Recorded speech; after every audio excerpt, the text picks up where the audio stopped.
বন্ধুরা, আজ একটা গানের মাধ্যমে একটা গল্প।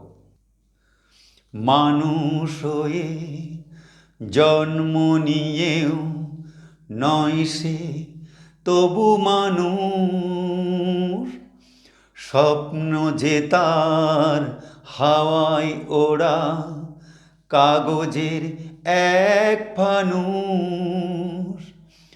ফুল হয়ে সে ফুটলো না তো, গন্ধে ভরে উঠলো না তো, ঝড়ের হাওয়া ঝরে গেল এমনই এক কলি। জীবনটা তার রাজপথ নয়, অন্ধ সে এক গলি। বিদায় বন্ধু, এবার আমি চলি।